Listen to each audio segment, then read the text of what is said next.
My ex-wife is now dating my former friend, who was also a groomsman at our wedding.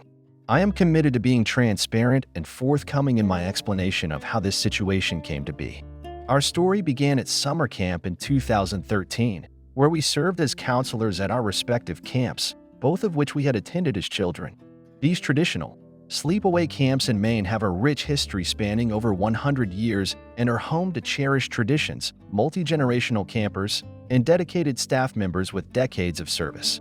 The camps are closely affiliated and are considered brother/sister camps, fostering a close-knit community that celebrates their shared legacies through various social events during the summer. For me, camp has always been a place of belonging, and both my ex-wife and I share a profound emotional connection to these camps, as do thousands of others who have been fortunate enough to spend their summers there. Meeting a partner who shared this unique bond was a dream come true, particularly for me, as my life had been deeply intertwined with the camp experience. Our initial encounter took place at a counselor party in the woods in July. While I have always been reserved and introverted, she exuded an outgoing and delightful personality. The moment she approached me by the fire is etched in my memory, as she made me feel truly valued.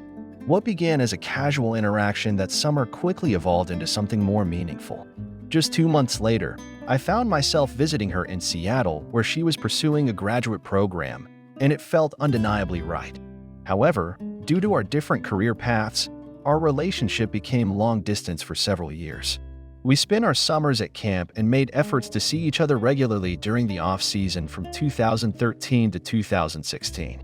While she held various teaching positions, I managed a small construction company while also working at camp during the off-season. Eventually, she secured a teaching job at a boarding school in Massachusetts. After her first year there, I applied for a position and was also hired, marking the end of 4+ years of long-distance relationship as we began living together. Our experience working together at the boarding school, which catered to middle school boys, was undoubtedly challenging. It involved intense supervision, daily routines such as putting the students to bed and waking them in the morning, as well as weekend duties every other week. Teaching presented its own set of difficulties, especially since I had never envisioned myself as an educator. Looking back, I believe this contributed to many of the issues we faced. Nonetheless, we enjoyed memorable vacations and the luxury of having summers off, which allowed us to continue our tradition of returning to camp. It is important to underscore that while our relationship was deeply rooted in our shared experiences at camp, it was also built on a unique understanding of each other as individuals. We connected through common hobbies and interests and supported each other through numerous challenges. Our love for each other ran deep, and I held her in the highest regard. In February of 2021, during my 4th year of teaching, I proposed to my partner after being together for about 8 years. It was a significant milestone in our relationship, and I regret making her wait for so long. My hesitation was not due to a lack of love for her, but rather a desire to ensure that I was in a stable position to enter into marriage, both financially and career-wise. Despite always knowing she was the one for me, it took me some time to act on these feelings, waiting for what I deemed as the perfect timing. I acknowledged that she had hoped for a proposal much earlier, and despite this delay, our engagement marked one of the happiest moments in our lives. We eventually tied the knot in December of 2021, surrounded by a large gathering of our families and closest friends, many of whom shared our camp connections. However, the story takes a difficult turn from here. In August of 2021, a lifelong friend from camp, who was also set to be a groomsman at our wedding, joined the staff at the school where my ex-wife and I worked. He, like many others, was drawn to teaching due to its connection with returning to camp during the summer. I was initially thrilled to have a close friend working alongside me at the school, but there was an awkward history between him and my ex-wife. During the 2nd year of our relationship, I discovered that they were exchanging intimate text messages on a regular basis. Although their communication wasn't explicitly sexual, it did raise concerns for me. I confronted my ex-wife about this, and the communication ceased.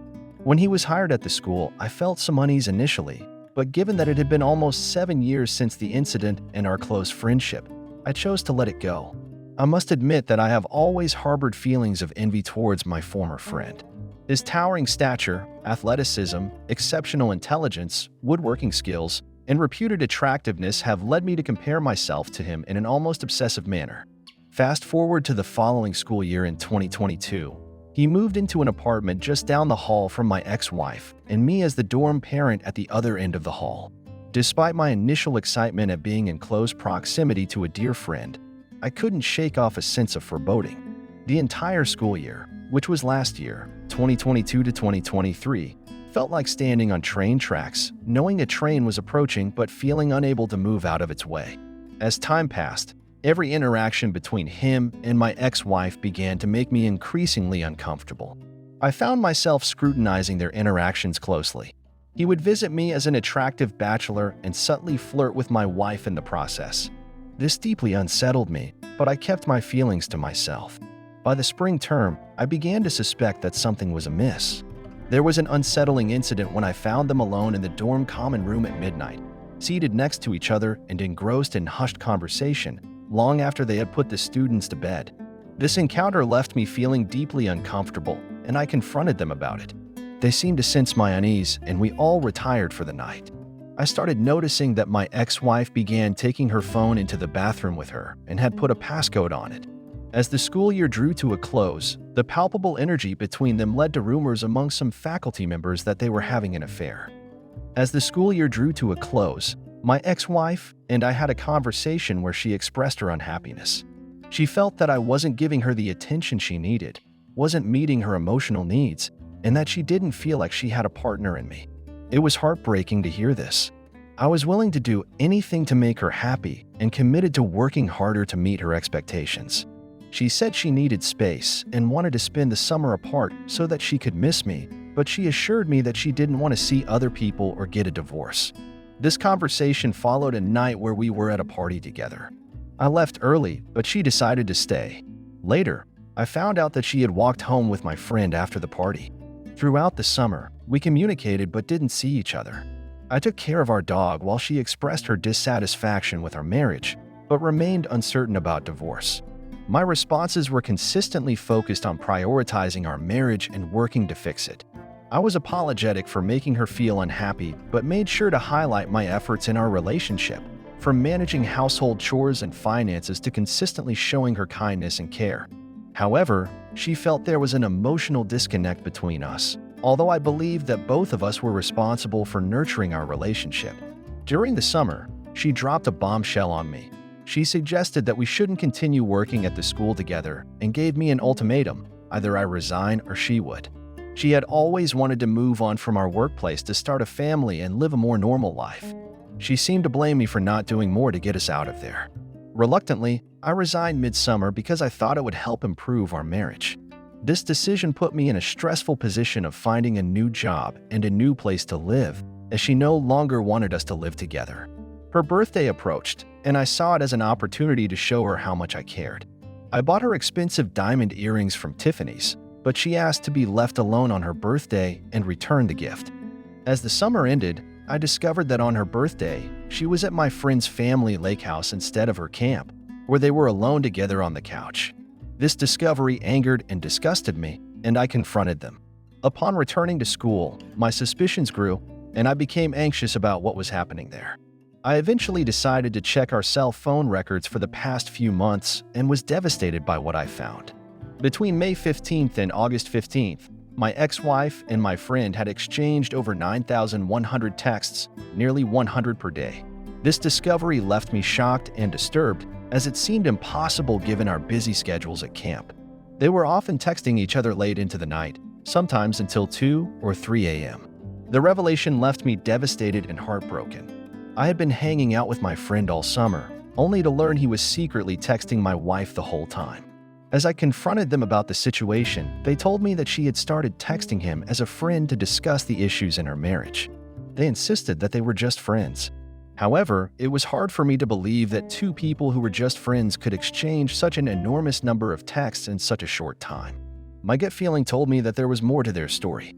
Looking back, I realized that I should have initiated divorce proceedings then, but I clung on to the faint hope that maybe they truly were just being friendly. I spent the entire fall from September to November expressing my love and commitment to her, continually reaching out and expressing my concerns about her and my friend at school. She repeatedly assured me that there was nothing going on between them and adamantly stated that she had no interest in a relationship with him. During this time, my friend and I were not on speaking terms. I confided in my other camp friends about my fears regarding my ex-wife's possible affair with him, which led to alienation from both my friend and ex-wife within our social circles. In November, my ex-wife filed for divorce, and although I sensed it was coming, I was determined to do everything possible to save our marriage, despite the uncomfortable relationship she had with my friend. I was even willing to forgive her. However, in December, she called to inform me that she was going to pursue a relationship with my friend. Devastating news for me. It later emerged that she hadn't been entirely truthful at that moment. In reality, she and my friend had been dating since the beginning of September and had been secretly seeing each other all summer. This revelation came from my ex-wife's friends who disclosed the truth. This discovery left me deeply upset and distraught, to the point where I wished I was dead. The pain of being sidelined for someone else is truly excruciating, especially when accompanied by lies and betrayal from two people you trusted so deeply.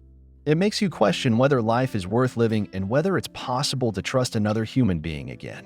The only solace I find is when my friends tell me that both of them have revealed their true colors and have lost many friends due to their actions. This ordeal has made me question everything. Did she ever love me?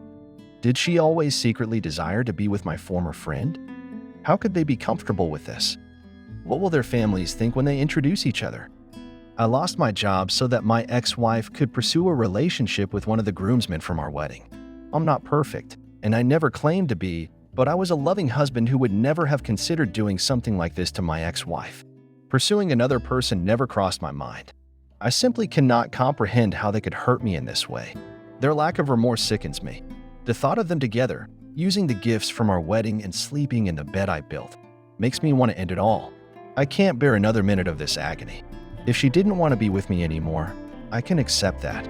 However, what she did and the elaborate lies she told me in the process are cruel and unforgivable.